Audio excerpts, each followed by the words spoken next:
ዛሬ የማቀርብላችሁ ርዕሰ ጉዳይ ምንድነው? በመማር ማስተማር ፕሮፌሽን ውስጥ ያለን ሰዎች በሰፊው የሚመለከተን ጉዳይ ነው። እሱም የምለው የጥሩ መምህር መገለጫዎች ይላል። የጥሩ መምህር መገለጫዎች እንግዲህ ብዙ ጊዜ የመምህርነትን ስልጠና የወሰደ መምህራን ማሰልጠኛ ከኮሌጅ ከዩኒቨርሲቲ ሊሆን ይችላል። በመምህርነት ሙያ ሰልጥኖ የወጣ መምህር ሊባል ይችላል፣ ልትባል ትችላለች። ግን በመምህርነት ሙያ ሰልጥኖ የወጣው ሁሉ ጥሩ መምህር ነው ወይ ብለን ከጠየቅን አይደለም። መገለጫዎች አሉ። ስልጠና ስለወሰደ በመምህርነት ሙያ ስለተመረቀ ብቻ አንድ ሰው መምህር ከመባል አልፎ ጥሩ መምህር ሊባል አይችልም። አንድ ሰው ጥሩ መምህር ለመባል መገለጫዎች አሉት። እነሱን መገለጫዎች የሚያሟላ ከሆነ ከመምህርነትም አልፎ ጥሩ መምህር ነው ልንል እንችላለን። ስለዚህ ዛሬ አብረን የምንመለከተው የጥሩ መምህር መገለጫዎች ምንድን ናቸው? በዛ ውስጥ እነሱን ካየን በኋላ እያንዳንዱ መምህር ነኝ መምህርት ነኝ ብሎ የሚል ሁሉ ወይ ደግሞ በዛ ሙያ የተመረቀ በዛ ሙያ ውስጥ ያለ ሰው ሁሉ ራሱን በዛ ውስጥ ሊመለከት ይችላል፣ ሊገመግም ይችላል። ገምግሞም እንግዲህ ለራሱ ነጥብ መስጠት ይችላል። ብቻ መስፈርቶች፣ መገለጫዎች ኮመን የሆኑ በጥናት የተረጋገጡ እኔም ካነበብኳቸው ያገኘኋቸው እኛም ምናልባት በቲዎሪ ደረጃ የምናውቃቸው ናቸውና የመጀመሪያው መገለጫ ሳብጀክት ማተር ኖሌጅ የምንለው ነው። ሳብጀክት ማተር ኖሌጅ አንድ መምህር ጥሩ መምህር መባል ከተማሪዎቹ በተሻለ መልኩ እውቀት ሊኖረው ያስፈልጋል። ካልሆነ ግን አስቸጋሪ ነው የሚሆነው። ምክንያቱም ከዩኒቨርሲቲ በመምህርነት ሙያ ስንመረቅ ወይ ከኮሌጅ በመምህርነት ሙያ ስንመረቅ ይዘን የወጣነው እውቀት ብቻ በቂ አይደለም። ለአንድ መምህር እውቀት አለው ለማለት ያኔ ገና ሲመረቅ ይዞ የመጣው እውቀት ብቻውን በቂ አይደለም። በተለያየ መንገድ በማንበብ ሰዎችን በመጠየቅ የራሱን እውቀት ማሳደግ መቻል አለበት። አንድ መምህር በሙያው ከተመረቀ በኋላ እውቀቱን ለማሳደግ ሁሌ የሚያነብ መሆን አለበት። ለሚያነብ ሁሌ የሚጠይቅ ለማወቅ ጥረት የሚያደርግ የተለያዩ ምንጮችን በመጠቀም እውቀቱን ለማሳደግ ጥረት የሚያደርግ ዛሬ ደስ በሚል መልኩ የእውቀት ምንጭ የሆኑ ብዙ የቴክኖሎጂ ውጤቶች አሉ። በሞባይላችን እንኳን ሳይቀር ብዙ መጽሐፍትን ይዘን እንቀሳቀሳለን። በተለያየ ቦታ ላይ ሆነን ደግሞ ልናነባቸው ልናዳምጣቸው የምንችላቸው እውቀት የሚሰጡ ብዙ በሶፍት ኮፒ በዩቱብ ላይ በተለያዩ ርዕሰ ጉዳዮች ላይ ቶፒኮች ላይ ሌክቸሮች ይሰጣሉ። በተለያየ መንገድ ብንጠይቃቸው የምናገኛቸው እውቀት የሚሰጡ ብዙ ዩቱብ ላይ ያሉ ሌክቸሮች አሉ።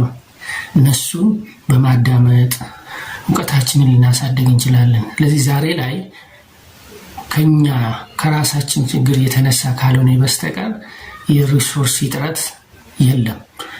እውቀታችንን ለማሳደግ ሪሶርስ አጣው፣ መጽሐፍ አጣው፣ ማነበው ነገር የለም፣ ማዳምጠው ነገር የለም ብለን የምንለው ነገር የለም። ቴክኖሎጂ በጣም በሰፊው እድሎችን አመቻችቶልናልና ይህን አጋጣሚ መጠቀም እንችላለን። ያኔ ከኮሌጅ ስንመረቅ፣ ያኔ ከዩኒቨርሲቲ ስንመረቅ በሙያው ይዘን የወጣነው እውቀት ብቻውን በቂ አይደለም። ምክንያቱም ኖሌጅ ኢዝ ዳይናሚክ ነው የሚባለውና በየጊዜው ይቀያየራል፣ በየጊዜው አፕዴት ይደረጋል። ያንን የምናውቀው ነገር ምናልባት ዛሬ ላይ መልኩን ቀይሮ በሌላ መልኩ የሚገለጽ ሊሆን ይችላል። ስለዚህ በማንበብ ይሄን ዳይናሚክ የሆነውን ኖሌጅ በማወቅ ራሳችን አፕዴት ማናደርግ ከሆነ ኦልድ የሆነ እውቀት ይዘን እንንቀሳቀሳለን ማለት ነው። ተማሪዎች ሊቀድሙን ይችላሉ። ሲጠይቁን የምንመልስ መልስ ልናጣ እንችላለን። አንድ መምህር ተማሪዎቹ ጥያቄ ጠይቆት አላቅም ብሎ ካለ ወይ ደግሞ የተሳሳተ መልስ ከሰጠ የሚያሳፍር ጉዳይ ስለሚሆን ዳይናሚክ የሆነውን ኖሌጅ እኛም በዛው ልክ ራሳችን አፕዴት እያደረገ እንድንሄድ ምንድነው የሚያስፈልገው ማለት ነው? በየጊዜው ማንበብ፣ በየጊዜው እውቀቶችን ማሳደግ ያስፈልገናል። እናም አንዳንድ ጊዜም የምንታማበት ነገሮች አሉ አይደለም። እውቀታችንን ማሳደግ በማንበብ ራሳችንን አፕዴት ማድረግ አንዳንድ መምህራኖች ያኔ ገና ስራ ሲጀምሩ ያዘጋጁትን የማስተማሪያ ማቴሪያል ምንም ሳይቀይሩ ምንም ሞዲፋይ ሳያደርጉ ምንም ሳያሻሽሉ ለብዙ ዓመታት የሚጠቀሙበት ሁኔታም እንዳለ ይሰማልና ጥሩ መምህር ግን እውቀቱን ያሳድጋል፣ በማንበብ ራሱን አፕዴት ያደርጋል። ዳይናሚክ የሆነውን ኖሌጅ እየተከተለ እውቀቱን ያሳድጋል። በዛው ልክ የማስተማሪያ ማቴሪያሎችንም ፓወርፖይንት ሊሆን ይችላል፣ ለተማሪዎች የሚሰጣቸው አንዳውቶች ሊሆኑ ይችላሉ።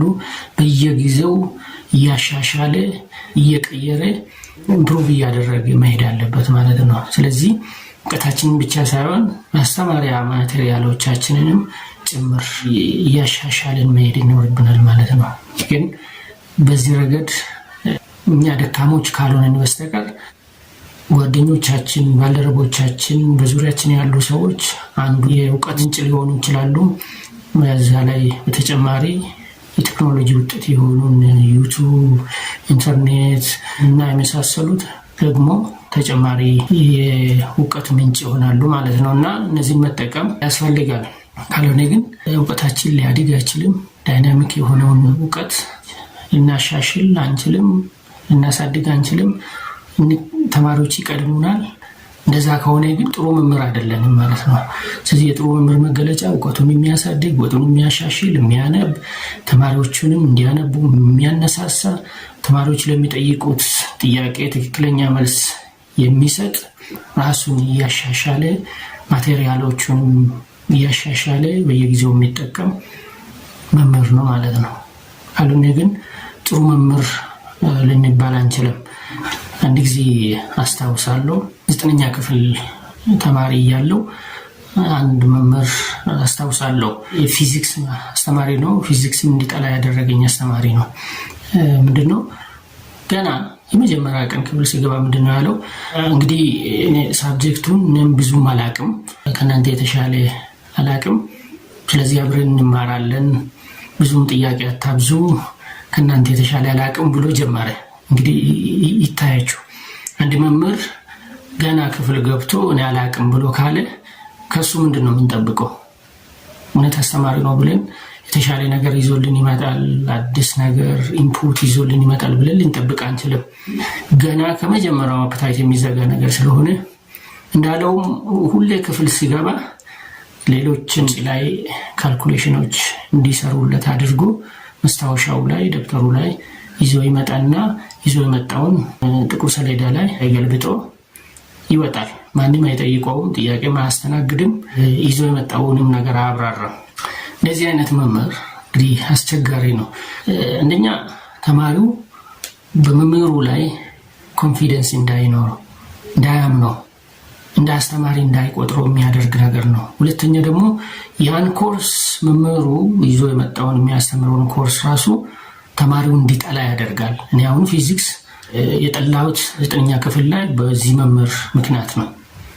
ምክንያቱም ምንም አላስተማሪ ዓመቱን ሙሉ እንዳናስቀይር እንኳ የመምህር እጥረት አለ ተብሎ ነው ካለበት ተፈልጎ የመጣና ያኔ ብዙ ሴክሽኖች ነበሩ እና እንዳለመታደል ሆኖ ካሉት መምህራን እንደዚህ አይነት መምህር አጋጠመን፣ ኮርሱን ጠላው።